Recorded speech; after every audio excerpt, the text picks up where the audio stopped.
Good morning friend, নতুন blog নিয়ে আমি চলে এসেছি। এর আগের ব্লগে আমি দেখিয়েছিলাম আমাদের ঘরের নতুন রং করাটা, ঘরের রঙের কালার কম্বিনেশনটা কীরকম। এখন দেখাবো ফাইনাল রং করাটা কীরকম হয়েছে। ও ফাইনাল লুকটা ওয়াও, দারুণ হয়েছে। আমার কাছে তো দারুণ লাগছে।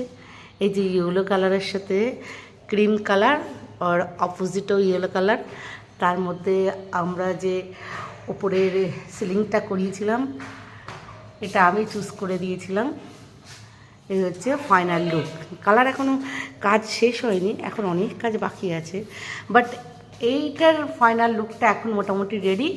এবার শুধু ইলেকট্রিশিয়ান মানুষ এসে সে বাকিটা লাইটিংটা ফিনিশ করবে।